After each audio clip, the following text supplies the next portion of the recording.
Ramily, Ramily, Ramily. On today's episode, we are going to talk about pick 19 in the first round. The Rams finally have a first round pick.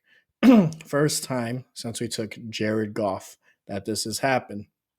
So there's a lot of excitement building up in our fan base, and I have four guys that I feel would be the best fit and the most realistic fits at pick 19.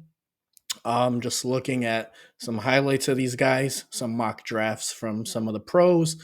These guys all have found their way to pick 19 in some way or another. So I'll also discuss my happiness meter if we get this particular player. As always, make sure to like, subscribe, share. Road to 2K. I think I only need a few more subscribers, so help me get there. We'll keep grinding. And Ramily, let's get right into it. So as you see below, Cooper DeJean, Cooper Kupp's little brother. The white boy, DB. Something that is rare as they come in football. It doesn't happen a lot, but Cooper DeJean finds his way going in the top 10, top 15. No, I don't see him going past 20, but he will miss the 2024 combine due to a leg injury he sustained in the 2023 college season. It's a lower leg injury, 6 to 8 weeks was the designated return time, so he did not end up coming back because this happened in November at practice too. So this could boost other guys ahead of him, and he can fall to 19. In Iowa State, he had 120 total tackles, 13 pass breakups, 7 interceptions, 3 of those for touchdowns, 5 tackles for loss in 30 games. The man is a baller. He's 6'1", 203 pounds, and his listed 40 time is 4.5 seconds. He also did have a 70-yard return last year versus Michigan State. I'm sure you've seen it. If not, it's a dope clip. Really shows his athleticism. So like I mentioned, he's currently projected to go early first to mid first round with some other DBs that can, show out at the combine and pass him up. He projects to be a safety or a nickel corner at the next level. He really played outside corner, but he pretty much played everywhere. He had 29 snaps on the defensive line. Doesn't mean he was a defensive tackle, defensive end, edge, blitzing. 23 in the slot, snaps in the slot, 630 snaps at cornerback, 23 in the box, and 1 at deep safety. So he has a lot of versatility. Big comparison that I have for him is Kyle Hamilton of the Baltimore Ravens and how he's utilized in a slot corner, safety, plays in the box, hybrid linebacker. I really think that's what Cooper DeJean can be. His PFF grade was 77.4. Take with what you will. I probably won't even talk about PFF much on this episode, but I just figured if there is a PFF guy out there that really cares about PFF, I mean, remember a couple years ago when Darrell Henderson was PFF's number 1 rated running back? Sometimes they hit, but I mean, I think for offensive linemen, it's definitely better because it's really hard statistically to see what they've done. But if you watch Cooper DeJean, the dude's a baller. Some of his strengths are, per Pro Football Network, he possesses rare mass and frame density for a cornerback and has good length along with it. He showcases great initial bursts when triggering on plays and veering too much wide receivers. Fleet-footed mover with exceptional corrective twitch and recovery athleticism. So he's quick at recovering, so if wide receivers go in, out, He's definitely quick at recovering. The 4.5 seconds 40 time could be misleading. I mean, we've seen what Puka had, and you've seen what he did on the field. Different when you're running in shorts, loose, than when you're in game mode, speed, on field speed. That's what really matters. Um, has the short area, freedom to adjust his tempo while staying in phase and tackling, and he's extremely natural zone defender with a smooth back pedal and fluid corrective feel. Some weaknesses is he loses balance when sinking to match whip and out routes. At times, he can be better at channel recovery, speed out of transitions to close gaps. Occasional wasted motion and press man can tug him too far off the line and open space. Another reason I think he'd be a great fit at safety. Sometimes halts his feet too early at stems and compensates by tugging on receivers. Not good. Someone like Snead from Kansas City got called for a lot of pass interference and holds. So you got to be very careful with that. And he can be more consistent in playing the ball through the entirety of the catch process. So overall, everyone is going to need improvements. Everyone's going to have weaknesses. But overall, I think Cooper DeJean is one of the best players in the draft. He is a DB.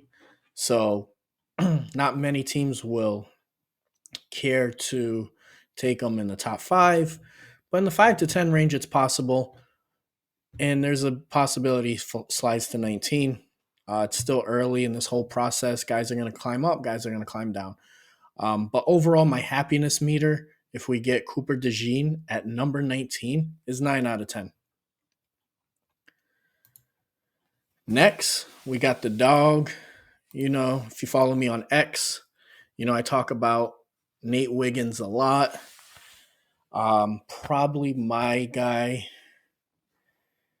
that I really want the most. I can't even say probably, he is. As of today, February 28th, this is the man I want. This is baby Jalen Ramsey. He is 6'2", 185 pounds, plays cornerback, strictly outside corner. That's what I envision him at with the 6'2" length. 185, he could grow into that. And look at the picture. I mean, the guy looks like Jalen Ramsey. So bring me Jalen Ramsey, baby Jalen Ramsey, and let's get another Super Bowl. In 3 seasons at Clemson, he had 60 total tackles, 1 sack, 3 interceptions, 2 to the house, with 21 passes defended. That's great. 2 forced fumbles in 27 games. One of the forced fumbles was against North Carolina. He really showed his motors like DK Metcalf versus against Buda Baker when the Seahawks played the Cardinals. And DK Metcalf just ran, didn't quit, kept running, made the tackle. This one was even better. Nate Wiggins was 2 Clemson players behind the running back from North Carolina, passed them both up. The running back was confident he was going to score, was not holding the ball tight enough. He's literally like not even at the 1 yard line, like this close to scoring, punched out by Nate Wiggins. That play there makes you just want this guy on your team. He hustled. He can crack. He can catch. He can pick the ball great. Take it to the house. He has what you want in a quarterback 1. And he has a lot of hype growing. And when he runs his 40 time, a lot of people are going to be watching. Because at 6'2", if this guy runs a 4.3 or lower, because a lot of people think he's probably the fastest DB in the draft, we may not see him at 19. We may need to trade up. And do I see us doing that? Depends what Les and McVay think of Wiggins and Shula, of course. Shula, my man. I think he's a cornerback 1. He will be a lockdown. He gives me the Jalen Ramsey, Sauce Gardner vibes with the length he has. And you can't teach height. The guy is just incredible when you watch him. Of course, he has his strengths, he has his weaknesses. Some strengths, He throttles up when searing closing speed and explosiveness on click and close reps. He has the long stride speed to run with vertical threats and minimize separation, and he's 6'2", so he can really get up there with some of the top wide receivers. He's an adaptable mover who can tempo his pedal and transition from kick slides and off man, and he recognizes routes and reacts to breaks near instantly, allowing him to undercut passes. Like, come on, man. That's what we need. We need that cornerback one. Why not take him? And the man, Nate Wiggins. Um, some weaknesses. He has long speed, so you got to be careful with that. It might not work in the deep third zones. He has room to add more mass to his frame. I think that's the big thing right now at 185. I'd like to see him get to 205, 210 in the next 2 years. I think that would be great, but I still think at his current weight, he's playable. Absolutely. So my happiness meter, Nate Wiggins, 10 out of 10. How could you not be happy if you have Nate Wiggins on your team? Like, come on. Just wrap up the cornerback position, pick 19. So I have two DBs that I discussed. A lot of people are going to like this guy, and for good reason. Laiatu Latu. Now, hopefully I'm saying his name right. Sorry if I'm not. He's 6'4", 261 pounds, ran a 4.740 time, and he's the number one ranked defensive lineman. A big thing with Latu is in 2020 he had a neck injury in preseason workouts during the COVID shortened 2020 season, and he later had surgery. Latu said at the combine today that he had neck fusion surgery to try to repair lingering numbness. Doctors at Washington would not clear him to return and advised him not to play football. This was a big concern coming into the draft. One of probably the only concerns. They said he'd be at risk of being paralyzed if he did continue to play. So Latu just worked hard, man. This guy just worked hard for nearly 2 years. And in 2022, he was cleared to play, and the man balled. Listen to these numbers, right? This guy put up excellent numbers at UCLA. In 2 seasons, he had 85 total tackles, 34 for loss. Sign me up. 23 and a half sacks, 2 interceptions, 5 forced fumbles, and 1 fumble recovery in only 25 games at UCLA. That's nearly a sack a game. That's over a tackle for loss a game. Like, you can't really, it doesn't matter what level. This man was a monster. He's the best edge guy, and that's a need for us, right? And with him having 2 interceptions and all those tackles, this man can be utilized as an outside linebacker / edge, which is what we want. Hoyt was in coverage at 300 plus pounds. Horrible. Latu is a guy that can go into coverage and has the speed at 4'7" for an edge outside linebacker to keep up better than Hoyt. Anyone probably can, but I think if we don't get an edge guy in free agency, Latu has to be the man. Like, we'll see what the Rams do in free agency. It'll be very telling of what they think about this draft. And he's a California kid, right? So I know Lesson and them guys have their eye on him. Some strengths is he has strong and a compact frame with good mass. He's explosive. He's twitched up, and he exploits blockers. Very good hand techniques going on with Latu. And he flashes the ability to leverage his burst and to force and power through interior gaps. That's another thing. If you could have an edge guy that could also get on the inside, which is something Byron Young really struggled with. He's played very well outside, staying outside contained. But interior gaps, if you could power through that, I mean, you're a great player. His arm length is a weakness per some, but it was for Turner as well, and we seen what he did, right? It was for Byron Young, and we seen what he did. Um, but it's marked there. He doesn't always take advantage of opportunities to drive forward inside the blocker's frame, so he more tries to just go hand technique out, hand technique in, instead of just bull rushing. But I mean, at 260, he's not the biggest guy, but I think that's a good size for edge. I think that's perfect. And then, I mean, the neck injury, right? That's probably the big thing because at the next level, I mean, guys like Peyton Manning had it, played through it, but his career didn't last as long as it could have. But nonetheless, it happened. And sometimes it happens to guys and they don't come back. I think he showed great grit and he came back and he performed well. So I don't think it'll play too much of a factor. But these GMs, coaches, they're gonna talk about it. You know, when you're investing a first round pick, you have to mark all your boxes off. So with Latu, my happiness meter would be 7 out of 10. I'm more on the DB side, go edge and free agency. That's why he has a 7 out of 10.